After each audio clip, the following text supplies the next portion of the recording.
Okay, welcome class. Here we are in the woods. As I told you, we're going to try to be building a shelter today. We're going to look around for a really good spot to do this because it's important that we have a place that's going to kind of protect us from the elements. We don't have the stone cave that Brian had, all he had to do was build a wall. We're actually going to have to build, I'm going to shoot for a double lean-to. You're going to build a lean-to in class, and I'm going to show you the first part of that. But as we build this, we're going to build double lean-to because Logan is here again, like he was in my fire video. He's going to help me. So what we're going to do is we're going to kind of explore around a little bit and look for the right spot to build our lean-to. What we want is something that's already got some natural protection, like a tree or a lot of bushes or something, that can keep animals out of our shelter, but at the same time make a lot of noise if anything comes near, because one of the things Brian is concerned about obviously now is that bear, and we don't know what else is out there. So we're going to kind of explore around a little bit, and what I'm really looking for is trees kind of like this, where they have almost like a fork shape in them, because what it'll be easier for me to do as I build is I'm going to have to put a single piece that comes out from here like this, and then a post that comes down, and I'm going to have to lay a bunch of sticks on top on both sides. So it kind of looks like a tent, but it's going to be made out of pieces of wood. And it's got to have enough room for me and Logan to both sleep in it, because we're stuck out here until somebody comes to rescue us. All right, now Logan and I believe that we have found what we're going to be using to build our shelter right here in the crook of this tree here. This is going to be strong enough that it's not going to come down in a strong wind. Hopefully our shelter won't come down in a strong wind. And we're going to try to find a good sized piece of wood that we can lay right in here and come out maybe this way far enough. And this way we'll have, the tree is going to serve as the back of our shelter. Plus we have all these bushes behind us that are going to make a lot of noise if something tries to come through it. So the next thing we're going to be talking about is the tools that we're going to need to use in order to make this happen. All right. Now that we found a place that we're going to build our shelter, we're going to look just a little bit at some of the tools that Logan and I are going to have to use to make this happen. Over here at the far side, obviously we got a chainsaw. Brian didn't have no chainsaw. That's going to come in really handy to cut big pieces of wood fast. We're probably going to need to find some big pieces of wood. Around here what we have are lots of pine trees, kind of like Brian did. Brian had a lot of dead wood just laying around he could use. We've got some dead wood, but we've also got some wood that is in big pieces that we're going to have to cut and make it more manageable. If we use things like this axe, it's going to take all day. He took about 2 hours to grab all the wood that was falling around on the ground. We're going to try to do it in about that amount of time too, but we're going to use some more advanced tools than he had. All he had was a simple hatchet like this, which you saw in the last video I did of fire, and you also saw my woodsman's axe here. But the other things that we have here are some machetes. This is going to be helpful for chopping up stuff to put on top of the lean-to, so that we can try to keep the rain out, maybe keep the bugs out a little bit more. We have several of those. And we also have some knives, and this is like a basic tool that Brian's probably going to wish he had. If you ever get stuck somewhere, I mean, you know, pocket knife is a good thing for guys to carry anyway, because you just never know when you're going to need one. But knives like this are really helpful when you're doing what they call bushcraft, which is what we're working on now, because they're really sturdy. These are really sturdy knives. These knives are going to be really difficult to break. You're not going to break the tip off, and you might be surprised, but my favorite ones are the smaller ones, not the big ones. Along with handling sharp-edged tools like this come a lot of basic safety, because we are in a very remote location. We're probably about an hour from the nearest place where we could get patched up if we cut ourselves. So some things that we're going to be following are definitely, whenever we use these kinds of tools, we're going to be using gloves. They're going to protect us. They're not going to protect us from getting completely cut up if we make a serious mistake, but they will protect us from, you know, little cuts and scrapes as we're working. Also definitely safety glasses. You only got two eyes in your head, and you don't want to mess with losing them, and you all know about my story about my eye here. When it comes to using these tools especially, one of the things that you have to remember is basic safety rules, like when you're cutting, for example. If you're going to cut something like a piece of wood, you don't ever want to cut toward yourself. Just the same reason I told you with the hatchets.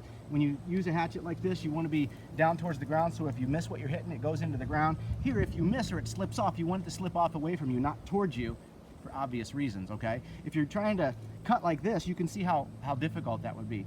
The most basic knife handling rule I can tell you about is the very first one you probably heard your parents tell you, is don't ever try to catch a falling knife. If you drop your knife, don't go jumping for it, because you have a good chance of catching it by the blade, and then especially out here, you're done. So what I want to do right now is I want to see if Logan has been listening to these basic knife rules. Hey Logan! Yeah? Ow, Dad! Logan has not been listening to the basic knife rules of don't catch a falling knife. It didn't fall, you threw it at me. All right, now this is exactly what we're looking for as far as the wood that we're going to have to use to build our shelter.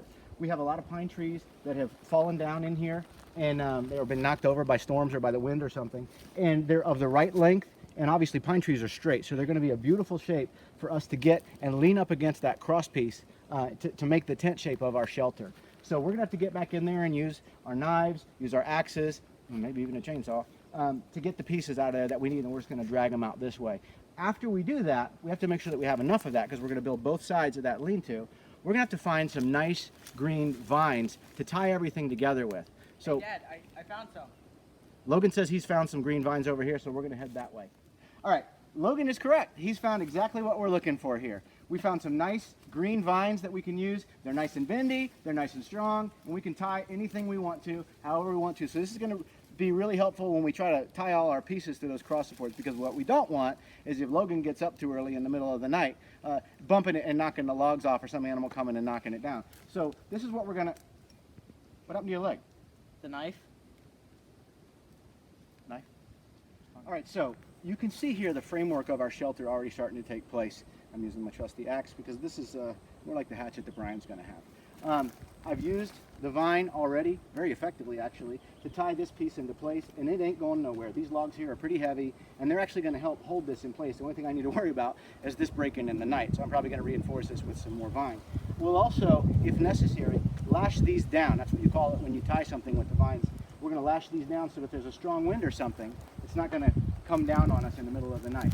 Now, what you guys are going to build in class is going to be a lean-to, which is one side of this. You're going to have the framework here, the framework coming across, and another piece here. And then you're going to lay and tie a bunch of sticks across this way so that we can kind of, put it up against the wall and see inside the shelter. But Logan and I are actually going to use all of the wood that we find to fully enclose this so that we have a little bit more protection from the elements and from animals. And we're actually going to use palmetto fronds and kind of weave them in between to give us a little bit more protection from mosquitoes and from rain if it rains. All right, so when we find most of the wood that we're going to use to build our shelter, it's in this shape. It's got all these extra limbs on it, and that's going to make it difficult for us to lay it nice and flat and nice and tight on our shelter so that we can start tucking palmettos through there. We don't want a lot of big openings in our shelter, so what we have to do is take our trusty hatchets and give it some whacks. Oh, my head. Go ahead. Sorry. It's fine. Go ahead.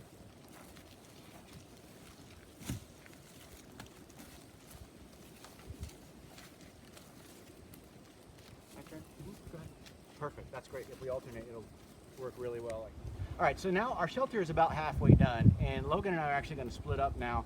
He's going to go find some more wood, and I'm going to grab a machete as soon as I can remember where I put it, and start cutting some palm fronds so we can lace them in between here, or kind of stick them on top, kind of keep the bugs and the rain out if it's going to rain. So as soon as I can remember where I put that machete.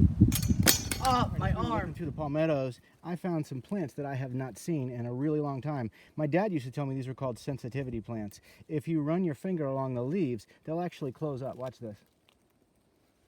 See it closing up? Logan, go ahead and try one of those down there. Okay.